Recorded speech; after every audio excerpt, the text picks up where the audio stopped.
Hey, welcome to Facts at 5, your daily source of news and stories affecting our community. My name is Michael Clark. My counterpart, as always, is Morgan Vaughan. Hello, Morgan. Hello, Michael. And we are coming to you live from the LTV Media Center in Well, not really. We're coming to you at 5. Well, we're actually live. We're live right now. Yes. At 5. And it's been a super long week. It has been a long week, as you can tell. I mean, we're basically just winging it here. There's a lot to talk about. A lot has happened. Yeah, it's been a long day. But we're here 5 days a week at 5 o'clock on Channel 20. And there's a lot of things that we can report out on. I think one of the big things for us, I mean, as a station, that we were able to get the first town board meeting out using being able for them to be able to dial in remotely. Right. And it went very well. I thought it went very well. I mean, we could tweak and we could do things. There's some tweaking to do, but what I've been hearing from people, because everybody now is working remotely, and everybody's using Zoom, and everybody's using Skype, and one little thing goes wrong, and I feel a little bit of a sense of satisfaction, because we've known that working here for years. Right. It's always the dumbest thing in the world, like your mute button is on. Right. And it takes 5 hours to figure out what it is. Exactly. So it's a little sense of schadenfreude, but I will let it go, and I hope that people's meetings go well. And they can relate when it happens to us. And they can relate when it happens to us, yeah. But basically what we're going to do today, we're going to go through our usual fast facts. We're going to talk a little bit about the staying connected, how we're staying connected with friends, and then do some feel-good type of stories. And we also have a special guest. Who was that special guest? Oh, well, I just interviewed Minerva Perez and Anna Kestler, who are from OLA of Eastern Long Island, which is the Organización, Latino-Americana. Okay. And they Minerva has a lot of great information about what is happening in the Latino community, what OLA is doing to help people, and that'll be on at 50 minutes. And we're going to do the English and the Spanish. Yes, it's in Spanish as well. And then we're going to have that forth. separately so it can just go to the Spanish community as well. Oh, cool. Okay, that's great. So let's get right down to it, if you don't mind. I do not mind. And, we've been talking about this for the last couple of days, but just to reinforce that the House now votes today on the $2 trillion stimulus package, which is expected to pass and then be signed by the president. And we went through all the details on this, but I think one of the big things for us on the East End is how it's impacting the East End businesses that have been hit really hard. Right. And, we talked over the last 2 days about how, we're going to get a little bit of money here and there, the $1,200 and all those things. But there was an interview with Lee Zeldin, and he talked about that the legislation provides about $367 billion in loan guarantees to help businesses make payroll and pay other debts while workers have to stay home. Right, with under 500 employees, so small businesses, in other words. Exactly. And as long as these companies keep their paychecks steady between certain dates, February 15th and June 15th right now, with the help of this new assistance, they can get their small business loans forgiven. So I think that's pretty huge. I mean, for a small business, that's great news. Yeah, I think there's going to be a lot of aid for people. Right. I really think this is going to be something that you're going to be able to say you're a coronavirus victim in some way and be able to get help. Which, how are we not? How are we not? We all are. Yeah, right. Absolutely. And then one of the other questions that was coming up was that a no travel ban on agendas coming up from different counties, different places, and Cuomo said that counties can come up with whatever they want to, but he doesn't have any travel ban on his own agenda. Right. So that's going to be kind of kept up locally. Do you have anything else that you'd like to touch on, fast facts? Well, the thing that locally? I think is a huge deal that just happened today at 11 o'clock this morning, and this was actually when the town board was on the call, Okay. the presented call, was that Peter Van Scoyoc wrote a letter to Andrew Cuomo yesterday and State Health Commissioner Howard A. Zucker about concerned about what is or is not deemed essential business. Okay. Because we've been seeing a lot of people who were like, okay, so you're working on this mansion. Is this really an essential business? Is this a Or any school? home, really. Or any home. Yes, say any home. And, it can get tricky. Sure. Because what if I have a little house and a raccoon got into my house last night. So what do I do? Am I not able to call somebody, et cetera? However, Are you what I worried think, about quarantining the raccoon? Or yeah, I'm worried about quarantining with the raccoon. I'm Grey Gardens over here. Okay. So anyway, but to get back to this, Peter Van Scoyoc wrote this in concern about this, about what's deemed essential. And today, the essential businesses or entities, and you need to go look at this yourself. It is, and I'll put the website on at the end, that they've changed it a little bit in construction and over what the executive order was. And so now, essential construction may continue and includes roads, bridges, transit facilities, utilities, hospitals, or healthcare facilities, affordable housing, and homeless shelters. At every site, if essential or emergency non-essential construction, this includes maintaining social distance, including for purposes of elevators, blah, blah, blah. And then this does not include a single worker. So, for instance, if I'm a handyman, it doesn't count for me. Right. I can still call the guy to come get the raccoon and close up the roof. Okay. But you need to look at this for yourself and see how it pertains to you. What I think has been the most illuminating thing to me about this whole coronavirus sort of disaster is realizing how doing one thing like that affects another community in some way. It's great for some people and not so great for others, and how to manage that. I do think that Peter Van Scoyoc also mentions in the letter that having the increased community does make a difference in terms of the resources we have. It's very interesting. I think it's on their website, ehamptonnewyork.gov. Yeah. And if it isn't, they should put it up there. It's great. There's also, if you go to ehampton.newyork.gov, there's a ton of information in English and Spanish under coronavirus updates. So let me make sure I have this straight, because I am slower than most. I know. And I'm surprised. kidding. And you didn't make any comment I'm going to make a comment about the sweater in a my second. Mr. but that's Rogers okay. sweater. Okay. Okay.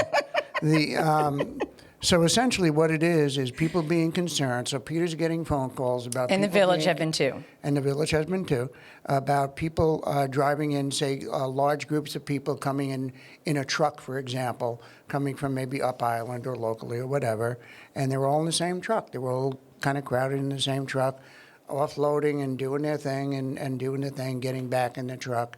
And what does that do in terms of following what the rules are? Right. So now they're making a determination and expanding on those rules, and I'm sure we're going to be seeing a lot of this. I think this is really interesting, and this is New York State that's done this. So this is the New York State guidelines, and it is number 9 on their list of what's under the the executive order. Right. So I'll have that website at the end. You can Okay. see. And the liquor stores are still okay, though. Yeah.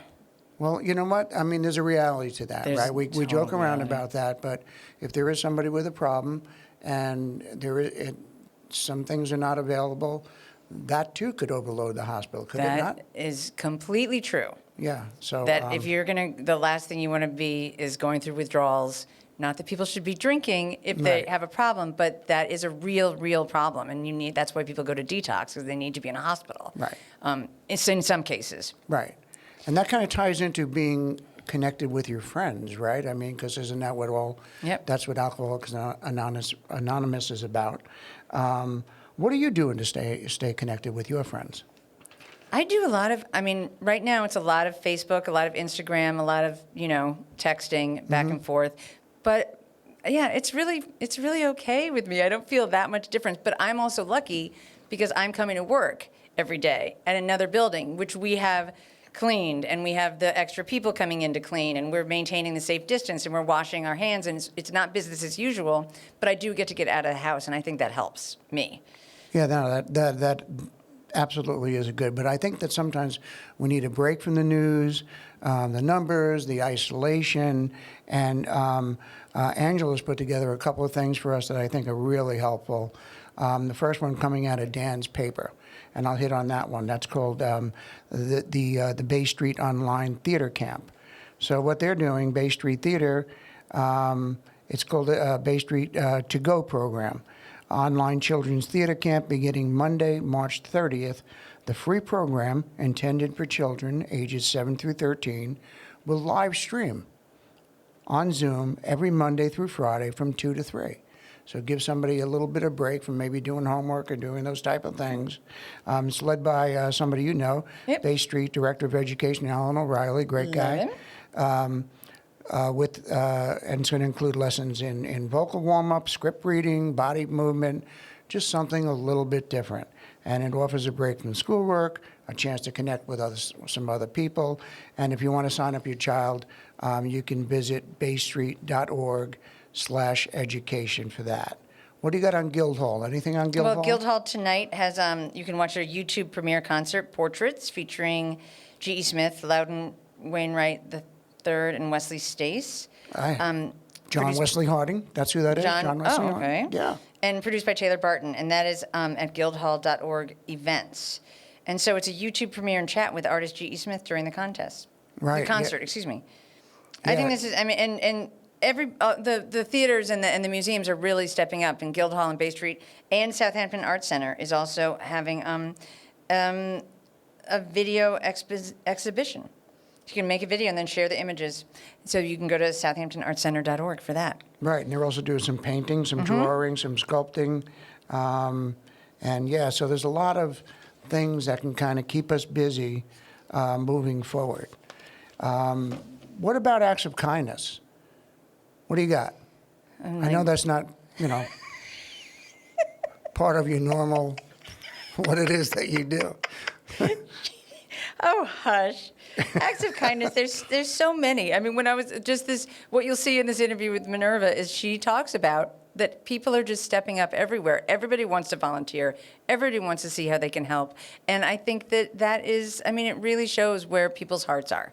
Right. So I think that is a tremendous act of kindness. Everybody wants to get in on it. Yeah, and every day there's a new example, like the team from Habitat for Humanity for Suffolk County recently donated 295 respirator masks and 1,750 disposable full-body coverall suits to Stony Brook University Hospital. And the donation allowed the organization a chance to do some good while much of their usual efforts to shelter low-income families is on hold during the coronavirus pandemic. What about the fishing industry? The fishing industry is, I think, taking a little bit of a hit. Yeah. And so we want to get out and buy up everyone's fish that they're fishing. Right. And there are stores all around, the local seafood places that you should go and buy the fish. Right. And help them out. Unless, of course, you're Captain Oh, yeah.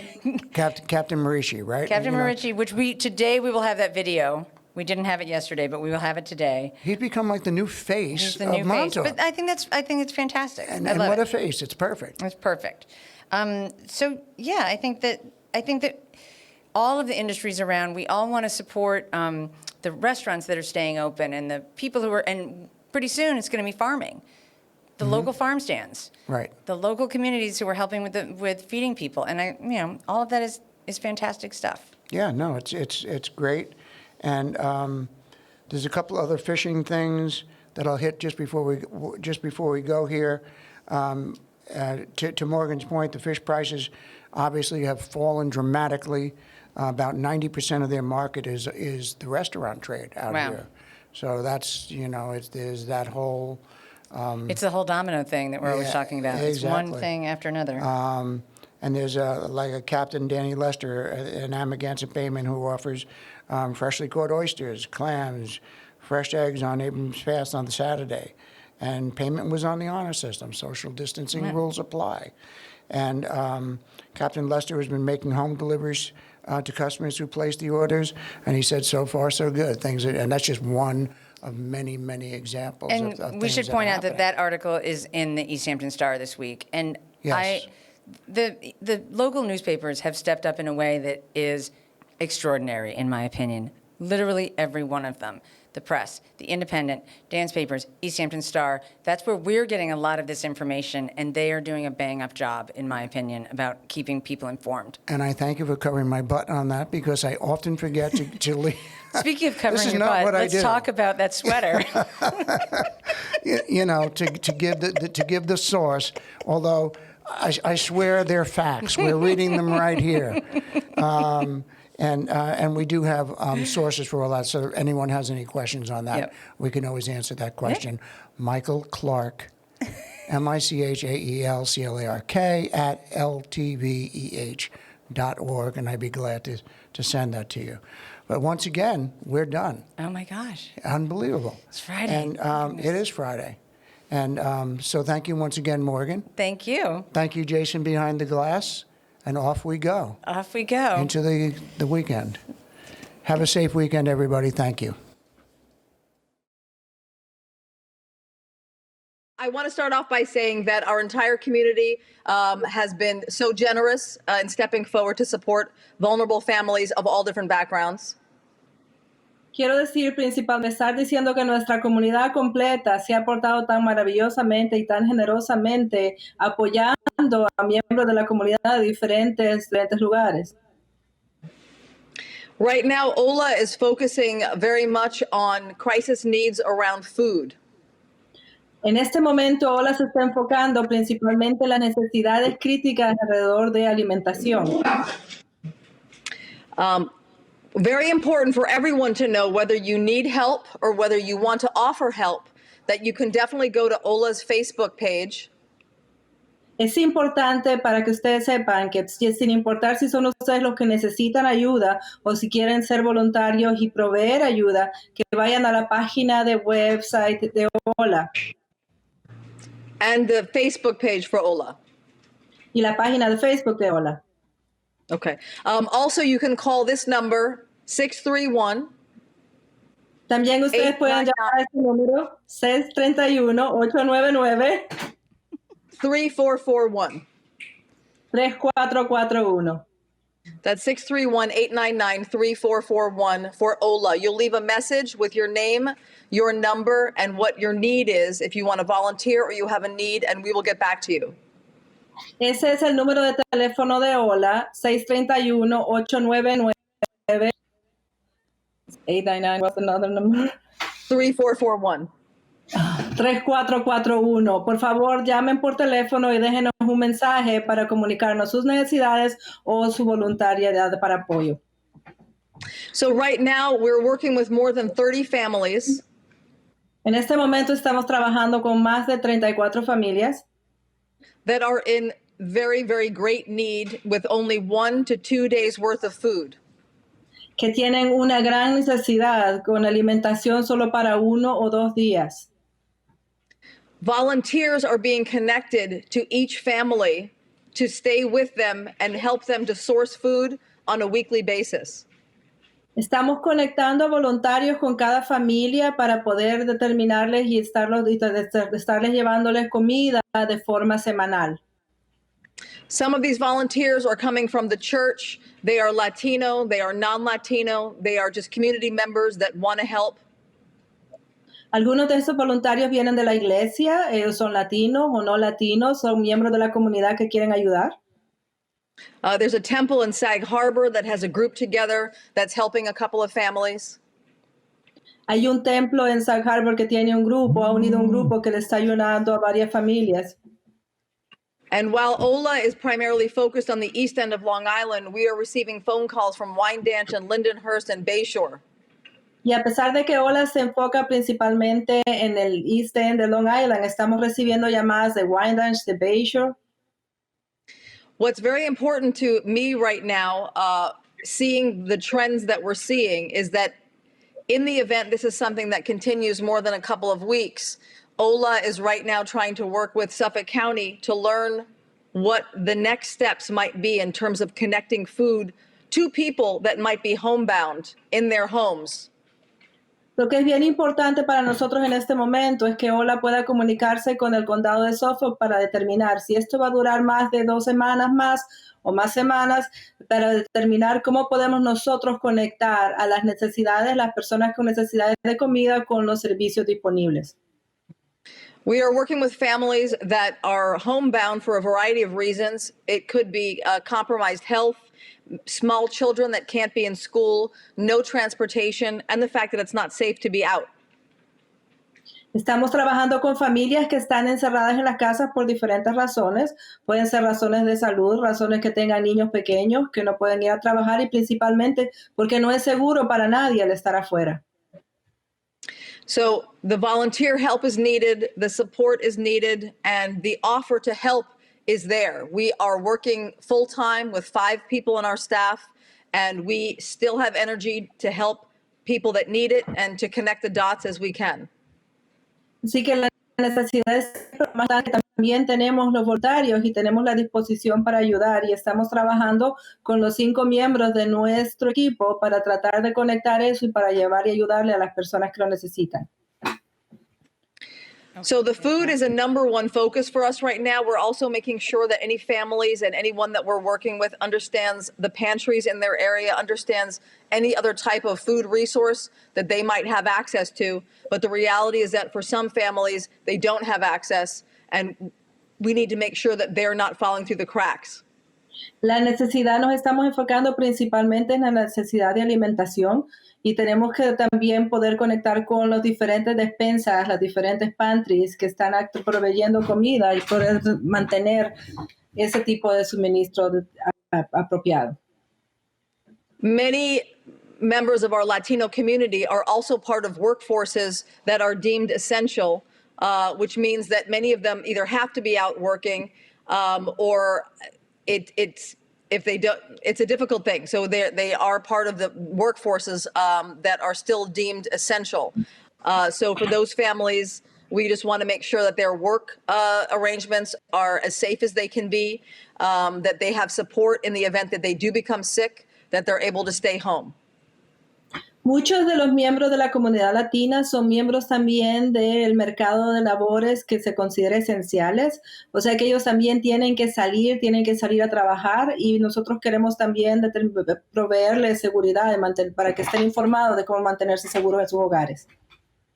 Recent state laws that have come out that we will be posting on our Facebook page and website that relate to the legal requirements of any employer if someone is ill to be able to be home and to be paid for that time, I think up to 10 days, but all the details will be on our pages. Hay nuevas leyes estatales que se están promulgando. Nosotros las vamos a poner en nuestra página de web y en la página de Facebook para que la gente esté enterada, por ejemplo, si los empleados están enfermos, qué se puede hacer. Creo que tienen derecho a 10 días, pero nosotros vamos a obtener esa información y la vamos a actualizar a medida que obtengamos eso.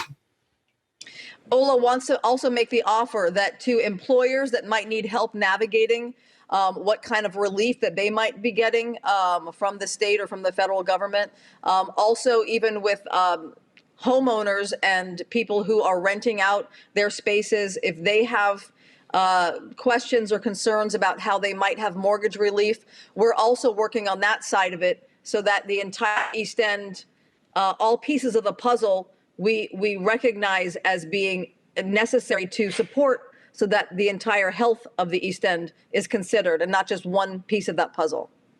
OLA también quiere informar y quiere mantener a empleadores informados, aquellos que tal vez tengan pequeños negocios y que también estén tratando de averiguar cuál es la mejor forma de continuar, a dueños de hogares o a inquilinos que tengan problemas pagando o pudiendo pagar las facturas. También queremos ayudarle a todos los miembros de la comunidad en este momento que es tan difícil. Yeah, so we do urge anyone that might need some assistance in those areas to reach out to OLA. We could try to direct you to the right offices, or we will try to do that with you on a 3-way phone call if you don't speak English. Queremos decirles que a cualquier persona que necesite ayuda en esos campos, que por favor se comuniquen con OLA y nosotros vamos a obtener la información, los números adecuados para poder ponernos en contacto con la persona necesaria. Okay, and also if Thank you, thank you. And also, we'll do a three-way call if English is not your first language and it's a very tricky conversation, a little more complex. We'll try to do a three-way call with one of our staff. También entonces vamos a hacer una llamada de 3 días. Si el inglés no es su primer idioma y es algo complicado para poder comunicarse o entender la información, vamos a conectarlos por una tercera vía con un miembro de nuestro personal. One more thing before we end, I want to again thank our entire community for their strength, their generosity, and even those in crisis are so generous and calm. It's amazing. I want to. Una vez Okay. más, quiero agradecerle a toda nuestra comunidad su fortaleza, su generosidad, incluso en crisis, siempre están mostrando lo mejor. And I want to say that right now, OLA is also working with schools, with area districts to help buy and provide Chromebooks for those students who are going to be doing remote learning and do not have devices. Y quiero también decir que en este momento OLA está trabajando con las escuelas y los distritos escolares para ayudar a comprar Chromebooks para poder dárselos a esos alumnos que no tienen acceso. And those students are both Latino and non-Latino. So I want to stress the fact that OLA is here to support the entire East End, and we're happy to do it. Y esos estudiantes son latinos y también no latinos, porque quiero decirles que OLA está aquí para ayudarle a toda la comunidad del East End. Thank you. Thank you. Gracias.